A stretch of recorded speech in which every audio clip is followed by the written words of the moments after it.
Bueno, Harry Brown, como dije, politólogo, sociólogo, está esta mañana compartiendo con nosotros, primero, su punto de vista como profesional de esto, pero además porque tiene una encuesta valiosa que queremos compartir con ustedes. Pero antes, Harry, usted hablaba del destrato. Uh-huh.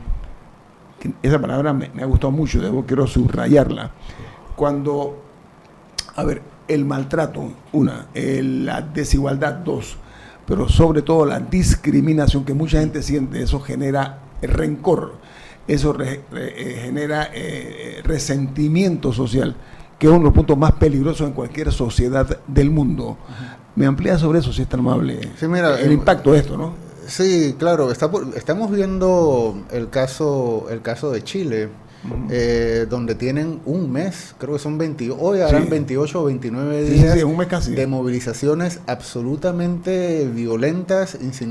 Nosotros estábamos acostumbrados a que cuando había movilizaciones había una organización convocante, una cara visible, y si había que negociar, pues sabíamos que teníamos que llamar al dirigente sindical Rubén Murgas, y arreglábamos con él y él tranquilizaba a su gente. Pero en Chile, la vez pasada que se dieron estos eventos porque los jóvenes salieron a las calles a protestar por la calidad de la educación, uh-huh. Una joven que se llama Camila Vallejos, usted está diciendo en ese momento era la cara visible del liderazgo. Era Camila Vallejo y Giorgio Jackson, exacto. Eran como y se sabía que era el movimiento estudiantil, uh-huh. Estaban organizados en todo el país y tenían liderazgos identificables que también le rendían cuentas digamos a los miembros de su organización. Yo hago la mención del nombre en base a su muy certera opinión, porque debemos mirarnos en ese espejo. O sea, cuando no hay una figura visible para negociar, hay un problema. Claro, y es lo que está pasando en Chile ahora, y no solamente son movilizaciones de calle, ha habido unas manifestaciones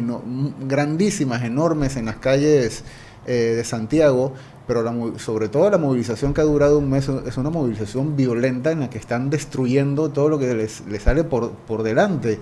Y ahí uno podría pensar que sí, que hay otro tipo de sentimientos más allá del hartazgo, de revancha contra un modelo que los excluye y les discrimina. Yo creo que eso también hay que tenerlo muy en cuenta. El resentimiento es un concepto muy importante al momento, se está tomando muy en cuenta al momento de estudiar la aparición de regímenes populistas. Es el resentimiento, es una de las hipótesis que hay, es el resentimiento lo que moviliza a la población, lo que genera una noción de pueblo que se moviliza en contra de un otro, que suele ser o la oligarquía o una élite que se entiende que es injusta, y la gente se moviliza política y conflictivamente en contra de los opresores. La élite política, había ejemplos, ¿no? Élites políticas y élites económicas también, o sea, por eso hablo de la oligarquía. Tomemos en cuenta que no es solamente un hartazgo o un agotamiento de la democracia, sino que también el modelo económico neoliberal que hemos instaurado en América Latina desde la década de los 90 o en los 80, empezaron en otros países, también está dando señales de agotamiento. La gente no se moviliza de esa manera como está pasando en Chile, solamente por un problema con los políticos, también tiene que ver con un asunto directamente, ¿no?, con la sociedad y con la economía y con el bienestar que no les da la sociedad para la que trabaja muy duro, como aquí en Panamá. Aquí hay una narrativa equivocada en la que dice que los panameños no somos trabajadores, y uno puede ir a las 4 o 5 de la madrugada, ver a la gente saliendo a trabajar. Los panameños trabajamos mucho, igual que lo hacen los chilenos, si no me equivoco, y ahí no estoy del todo seguro.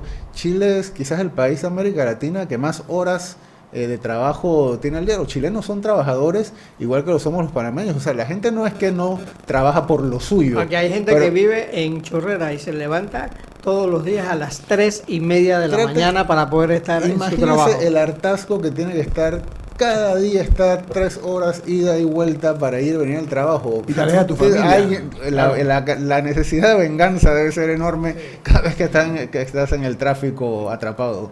Y justamente ese me parece que puede ser un punto para pasar a la encuesta, porque ahí en la encuesta uno de los grandes descubrimientos que vi en la encuesta es justamente lo que la gente quiere de una constitución y lo que siente que le falta en una constitución. Entremos primero explique la encuesta, el grupo de ustedes, para que queremos darle el crédito, ¿no? Antes de... Gracias, muchas gracias. El Centro Internacional de Estudios Políticos y Sociales es un centro de investigaciones académicas. Y nosotros hemos armado un área de estudios de opinión que nos ha parecido fundamental para poder colaborar con que las políticas públicas en Panamá, el proceso de formulación de políticas públicas en Panamá sea, digamos, más saludable, más sano y más democrático. ¿Por qué? Ustedes se habrán dado cuenta que las encuestas prácticamente han desaparecido del ámbito público. No hay Panamá. encuestas. No hay. No, a veces y no es que cometían el error de que solo buscaban la intención del voto. Y claro, muy limitado solamente a intención de voto y pretendíamos interpretar todo el sistema político del país a través de la popularidad del presidente, que era una manera bastante reduccionista de hacerlo. Y digo que las encuestas han desaparecido del espacio público porque los partidos políticos, el gobierno, las empresas siguen haciendo encuestas. Las encuestadoras, la mayoría de ellas están llenas de trabajo. Quienes no tenemos información de encuestas somos los ciudadanos y las ciudadanas. Pero sí hay actores que tienen sus propios encuestas. ¿Qué refleja la encuesta usted? Entonces, el CIEPS ha buscado pues hacer este aporte para que la ciudadanía tenga información. Ahora, ¿cuáles son, Harry? ¿Cuáles son las noticias que da la encuesta? Sí, la encuesta da dos noticias muy importantes. ¿Cuál es el problema con las actuales reformas constitucionales? Hay un cortocircuito producido por la desconfianza en los actores que están promoviendo la reforma constitucional. ¿Y por qué digo un cortocircuito? Porque el 88.2% de la población, según la encuesta, quiere que haya algún tipo de cambio en la Constitución. Algunos quieren cambiarla completamente, otros quieren cambiarla parcialmente, pero el 88.2% quiere cambiar la Constitución. Y eso es importante saberlo porque no siempre ha sido así. En el año 2012, cuando hubo el intento de cambiar la Constitución, la opinión pública estaba polarizada. Unos decían que no y otros decían que sí, a mitades, casi 50 y 50. Y en el año 2014, cuando el barómetro encuestó, el barómetro de las Américas, el 70% decía que no quería cambios constitucionales. En este momento, a finales del 2019, el 88.2% de la población dice que sí, que quiere un cambio. Entonces uno se pregunta, bueno, ¿cuál es el problema? ¿Por qué ¿Por qué lo generó ese cambio? ¿Por qué los chicos y las chicas están en las calles y por qué el ambiente está enrarecido? Por un problema de confianza. ¿Cuál es el problema de confianza? En la encuesta preguntamos si confiaban, el nivel de confianza en cada uno de los actores que estaba protagonizando, y digo estaba porque en este momento el protagonista son las juventudes, pero antes de eso, a finales de octubre, la Asamblea Nacional, que era donde se estaba discutiendo, el 83.3% de la población confía poco o nada en la Asamblea Nacional para este cambio constitucional. A los gremios empresariales, que han sido como, digamos, los ideólogos, se han estado pronunciando frecuentemente sobre este asunto, el 81.2% confía poco o nada en los gremios casi empresariales. Igual que la clase política. Exactamente. Igual con el órgano ejecutivo. 80.9% no confía en el órgano ejecutivo para estas reformas constitucionales. Y yo recuerdo una encuesta privada que vi hace algunos años, donde la gente pensaba que debía ser el gobierno quien llevara adelante la reforma constitucional. Eso cambió. No confían tampoco en el órgano ejecutivo. Y el 71.9% confía poco o nada en la concertación nacional. Ahora, esa negación, ¿a qué usted la atribuye como sociólogo y como politólogo? Claro, es que tenemos, mira, vinculándolo con el tema que estábamos hablando antes, esta desconfianza no se gana en 2 días. Claro. Es una acumulación de agravios y de lejanía. Vamos a ponerlo así. El sistema de representación en Panamá está prácticamente roto.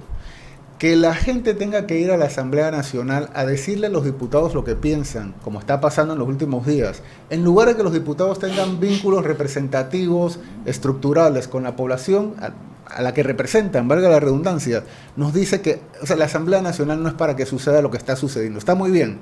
Los chicos y las chicas, los jóvenes que han protestado se lo han ganado, pero no se supone que eso funcione de esa manera en un sistema de representación sano. Es una acumulación que nos ha llevado a esa desconfianza. ¿Cuál es el otro hallazgo? Pero una pregunta, sí. ¿Por qué el público, en vez de ir a la presidencia de la República, va a la Asamblea? Esa es una pregunta. Porque la presidencia no tiene acceso. Bueno, pero es que la discusión se estaba dando allí. Sí, pero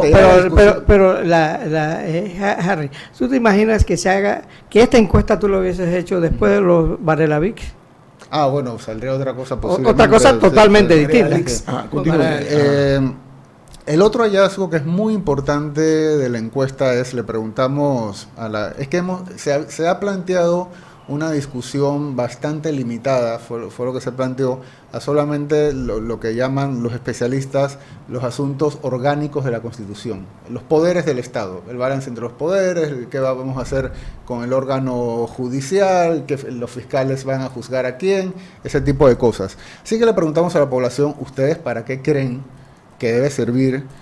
¿Cuál es el tema más importante, la prioridad de una reforma constitucional?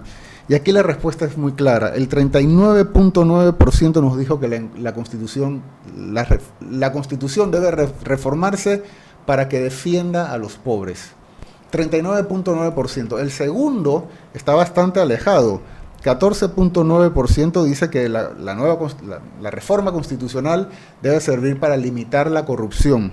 Y el tercero, hay varios, pero voy a leer hasta el tercero, 12.4% dice que las reformas constitucionales deben servir para que el gobierno cumpla sus promesas. Claro, la gente dirá, defender a los pobres, ¿eso qué es? Eso es un objetivo loable, pero bastante abstracto. ¿Cómo convertimos eso en reformas constitucionales? Bueno, ¿cuál es el papel de los liderazgos?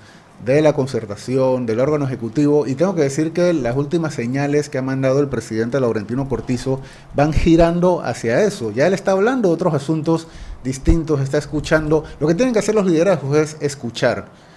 Y también los medios de comunicación, entender qué es lo que la gente quiere decir con defender a los pobres. Y no se trata de que la población tiene que conocer los artículos de la Constitución, porque hay gente que me ha dicho, bueno, pero es que habría que preguntarle a la gente también si ellos saben lo que dice la Constitución. La gente no tiene por qué saber lo que dice la Constitución. Ese es trabajo de los especialistas. Lo que la gente sí tiene que saber es cuáles son los valores en los que está basada la Constitución y si esa Constitución es políticamente legítima, viniendo esa legitimidad de que precisamente ellos entiendan y sientan de que la Constitución da el marco de convivencia para atender sus problemas. Otra gente ha dicho, porque la encuesta tiene algunos días, bueno, pero es que la Constitución no le da trabajo ni le da comida a nadie. No, obviamente la Constitución no resuelve eso, pero es que la Constitución sola no va a resolver los problemas de empleo, como tampoco va a resolver la corrupción, ni tampoco va a resolver los problemas del orden judicial. La Constitución es simplemente un marco de convivencia.